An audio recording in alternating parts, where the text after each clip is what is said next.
சமையல் எரிவாயு தட்டுப்பாட்டுக்கு தீர்வு. மாதாந்த அடிப்படையில் 300 மெட்ரிக் டன் எரிவாயுவை தேவையுடைய வீடுகளுக்கு விநியோகம் செய்வதை உறுதி செய்யுமாறு ஜனாதிபதி பணித்துள்ளார். இது தொடர்பில் வர்த்தமானி அறிவித்தலை வெளியிட்டு ஜனாதிபதி அனுரகுமார திசாநாயக்க இதனை குறிப்பிட்டுள்ளார். நாடு முழுவதும் லாப்ஸ் எரிவாயு தட்டுப்பாடு நிலவி வரும் நிலையில் ஜனாதிபதி குறித்த பணிப்புரையை விடுத்துள்ளார். சுகாதார அமைச்சர் வைத்தியசாலை கழிப்பறையை சுத்தம் செய்தாரா? வெளியான உண்மை.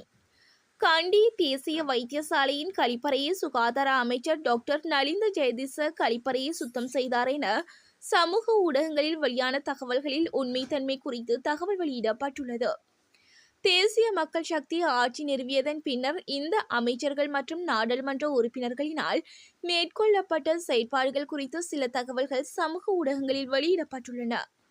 குறிப்பாக சுகாதார அமைச்சர் கண்டி தேசிய வைத்தியசாலையின் கழிப்பறையை சுத்தம் செய்தார் என சமூக ஊடகங்களில் தகவல் வெளியிடப்பட்டுள்ளது. வாகன இறக்குமதி தொடர்பில் IMF வெளியிட்ட அறிவிப்பு. வாகனங்களை இறக்குமதி செய்வதற்கு நாட்டிலுள்ள கையிருப்பு குறித்து அவதானம் செலுத்தப்பட வேண்டுமென சர்வதேச நாணய நிதியத்தின் இலங்கைக்கான பிரதிநிதிகள் குழுவின் பிரதானி பீட்டர் ப்ரூவர் தெரிவித்துள்ளார். அத்தோடு வாகன இறக்குமதி மீதான கட்டுப்பாடுகளை நீக்குவது நிதி கொள்கையில் தாக்கத்தை ஏற்படுத்தும் எனவும் குறிப்பிட்டார். கொழும்பில் உள்ள இலங்கை மத்திய வங்கியின் தலைமையகத்தில் நேற்று நடைபெற்ற ஊடகவியலாளர் சந்திப்பில் கலந்து கொண்டு கருத்து தெரிவிக்கும் போதே இதனை தெரிவித்தார். நெறி தவறும் பிக்குகளை நீக்க அதிகாரம் தேவை. அஸ்கிரிய பீடம் அரசாங்கத்திடம் வலியுறுத்தல்.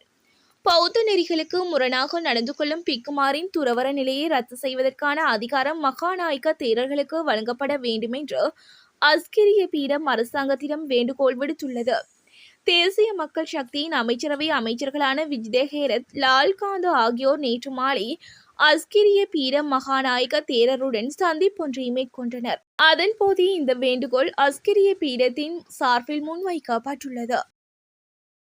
அனுர கட்சிக்குள் ஏற்படவுள்ள பாரிய மாற்றம். மக்கள் விடுதலை முன்னணியின் செயலாளர் டில்வின் சில்வா இதுவரை தான் வகித்து வந்த பதவி மற்றும் பொறுப்புகளிலிருந்து விடுபட தீர்மானித்துள்ளார். நீண்ட காலமாக கட்சிக்காக பணியாற்றிய நிலையில் மற்றும் ஒருவருக்கு வாய்ப்பு வழங்கும் நோக்கில் இந்த முடிவை அவர் எடுத்துள்ளதாக கட்சி தகவல்கள் தெரிவிக்கின்றன.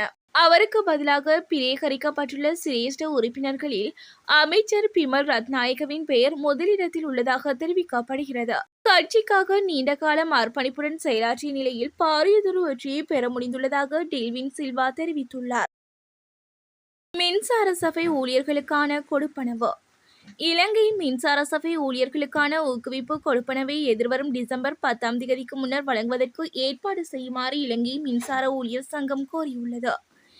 இலங்கை மின்சார சபை லாபமீட்டும் நிறுவனமாக மாறியுள்ள நிலையில் இந்த கோரிக்கை விடுக்கப்பட்டுள்ளதாக குறிப்பிடப்பட்டுள்ளது.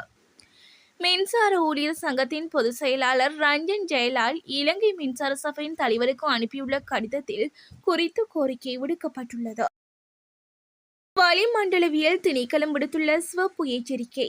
நாட்டைச் சூழவுள்ள கடற்பரப்புகளுக்கு சிவப்பு வானிலை எச்சரிக்கை விடுக்கப்பட்டுள்ளது. தென்கிழக்கு வங்காள விரிகுடாவில் குறைந்த காற்றழுத்த தாழ்வு பகுதி உருவாகியுள்ளதாக வளிமண்டலவியல் திணைக்களம் தெரிவித்துள்ளது. இந்த குறைந்த காற்றழுத்த தாழ்வு பகுதி மேற்கு வடமேற்கு திசையில் நகர்ந்து நாளை தென்மேற்கு வங்காள விரிகுடாவில் காற்றழுத்த தாழ்வு மண்டலமாக வலுப்பெற வாய்ப்புள்ளதாக வளிமண்டலவியல் திணைக்களம் தெரிவித்துள்ளது. இது மேலும் வலுவடைந்து இலங்கையின் வடக்கு கரையோரத்தை நோக்கி நகரக்கூடும் என அந்த திணைக்களம் எதிர்வு கூறியுள்ளது. இதன் காரணமாக கிழக்கு மற்றும் ஊவா மாகாணங்களில் சில பகுதிகளில் 150 மில்லிமீட்டருக்கும் அதிகமான கடுமையான மழை வீழ்ச்சி பதிவாகக்கூடும் என எதிர்வு கூறப்பட்டுள்ளது.